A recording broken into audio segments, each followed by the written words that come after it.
This is my friend Cam. He owns a Murphy Rebel, and today he invited me out to the Parry Sound Municipal Airport in Parry Sound, Ontario, to go for a flight.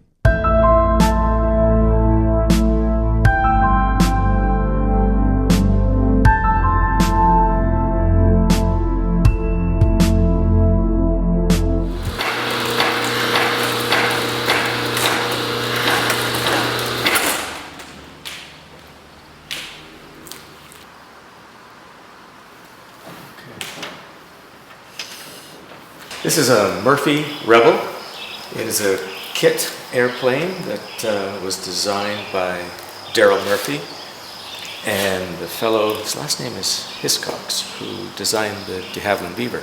So Daryl got this guy, and it's sort of modeled after the Beaver. It has the same shape wing, same profile, same lift characteristics.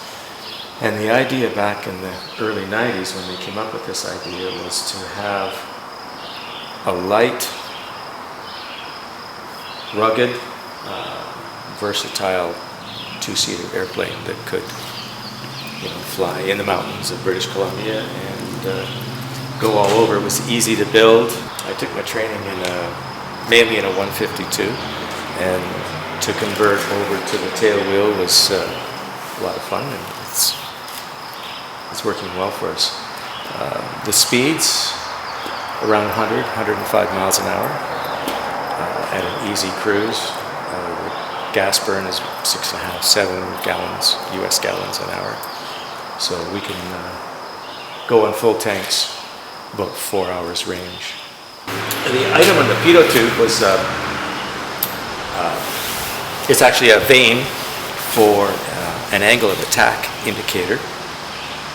And it's hooked up to a little thing that I've got on the dash that will give you an indication of how close you are to a stall. And sometimes stalls just aren't straight up. You can, in a turning situation, you can be closer to the critical angle of attack because you have more load on the wings and you can stall sooner. And the last base to final turn is what is known to be as a critical time in the flight. So I haven't really flown that close to the edge in that, but it's just there as an extra safety thing. Also, when you're cruising along, you can trim a little bit and see, how can I nose down a bit, get a better angle of attack for cruise using the gauge, and therefore get better speed. My name is Cam Murch. Private pilot. I'm a retired school teacher and always wanted to fly, but never really had the time or the finances, whatever it was, with a young family to do it earlier. So after I retired, I said, now's the time. That's my angle of attack. Nice. Nice, eh? Yeah. Yeah. Right side. Trim. There. Beacon is on. Are you ready? Ready. Clear prop.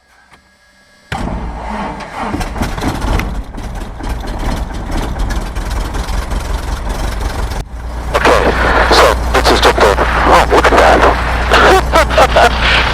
It's a kid plane. Don't worry about it.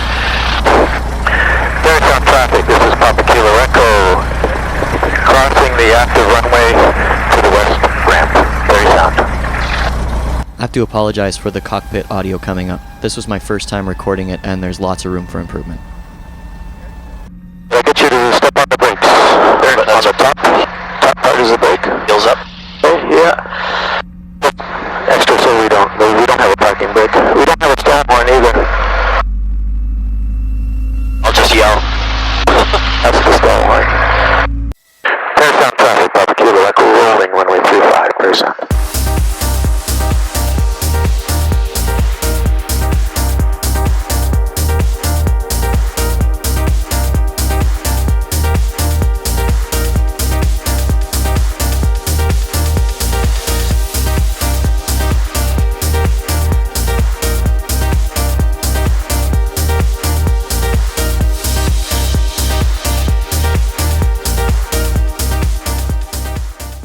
Here we head over to the practice area, which is just east of the field. I'll skip over most of that since I didn't really have the airplane rigged up well enough to capture our maneuvering. Practice area's over here somewhere.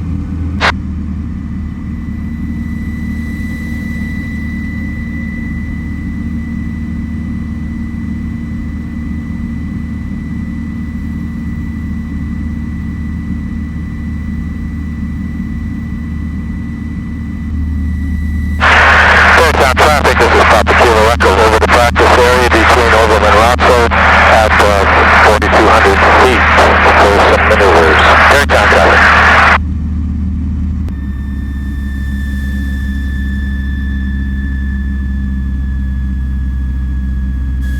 Pulling down heat.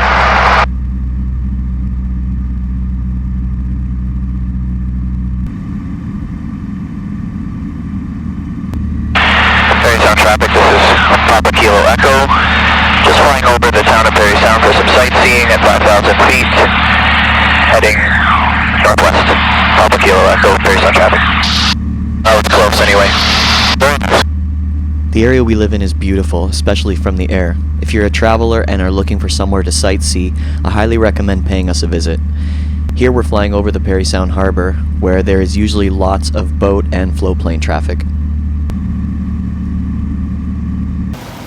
Papa Kilo Echo turning final, runway 35, Parry Sound.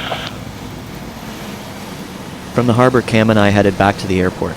Here Cam is setting up for an approach onto runway 35 with a left crosswind, as is usually the case at this airport.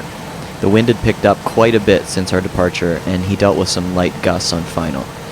Now, Cam wanted me to mention that he's still learning, as all pilots should be, and this is early in his flying career. As you'll see, his landing wasn't great, but he's given me permission to include it anyway.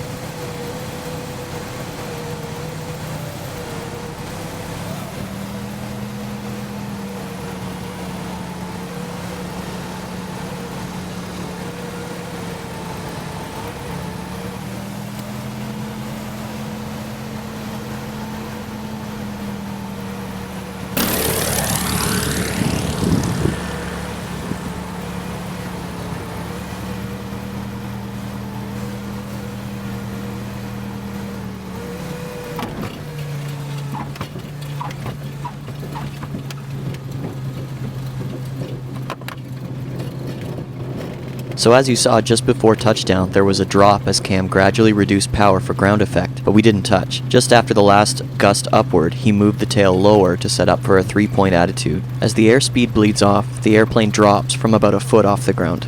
Cam thinks that after watching the footage, we could have used another 100 RPM or so for a smoother touchdown.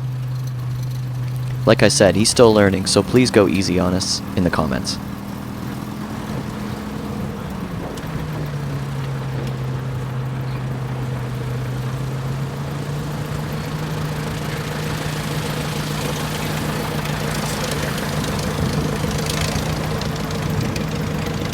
A few days later, I came back to shoot some B-roll for this video and captured a pretty scary moment while filming.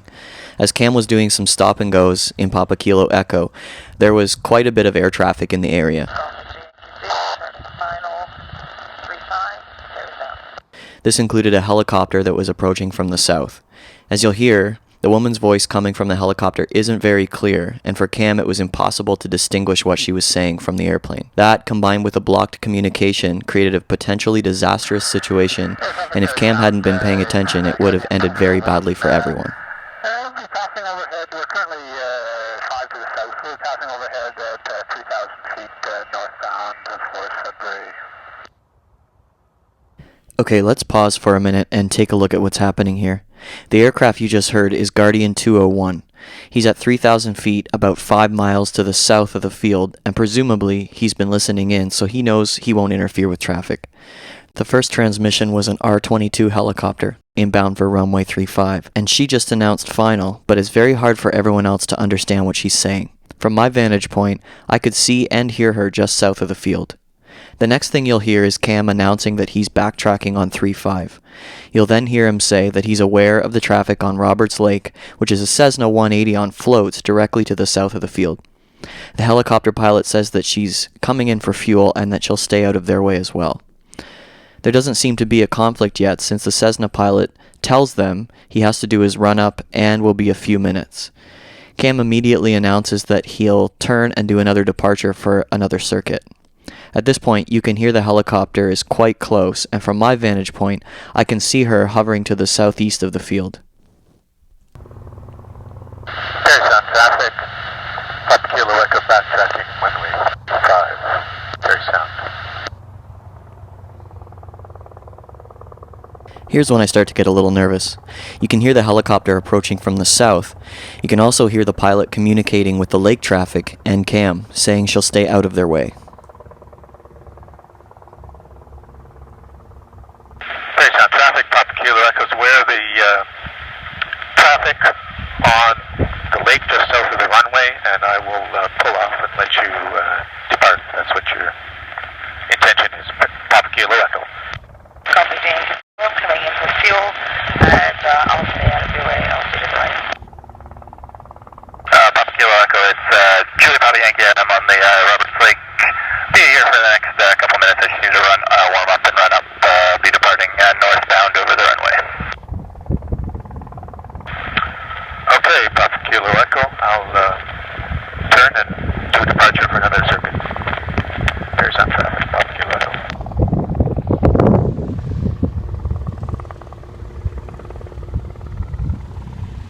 Parry Sound traffic, Guardian 201 now, overhead the airport, this time northbound for Sudbury at 3,000. During the editing process, I wanted an opinion on whether this was beneficial to show our viewers. We reached out to Steve Thorne from Flight Chops, who's been a guest on FlightCast. More about FlightCast at the end, so keep watching. Flight Chops is an awesome show, so be sure to check it out at youtube.com/FlightChops. I also want to say thanks to my helicopter pilot friend Jesse and CFI buddy Melvin for chiming in and giving me their thoughts as well. Thanks, guys. Alright, so here's where we're at. Papa Kilo Echo is about to line up for another departure on 3-5. The traffic on Roberts Lake doesn't seem to be an issue, nor Guardian 201, which is now overhead the field at 3,000 feet headed north. As you hear the helicopter getting closer, Cam is going to line up for another departure on 3-5. I'm not sure what my role is here since I'm not a pilot, and for all I know this is happening the way it should, but it doesn't seem right. I actually got my two-way radio ready to tell Cam to stop his takeoff right before he actually does stop. You'll hear a blocked radio call, which was Cam announcing his takeoff roll, and somebody else. I'm assuming it was the helicopter pilot. I'll let you watch this for yourself.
Traffic, Papa Kilo Echo, rolling 3-5, Parry Sound. You can even hear as the helicopter exits the runway that her transmission is cut off before she's finished talking. Again, I'm not a pilot and I don't have any formal training, but this seems like a great example of making sure you have good comms and making sure to do regular radio checks. As we enjoy a takeoff from Roberts Lake, I'll thank you for watching. Thanks also to my friend Cam, who let me share some of his flying adventures with you guys. I'm an aviation enthusiast and also host of a podcast called FlightCast. It's a show dedicated to the mobile flight simulator Infinite Flight.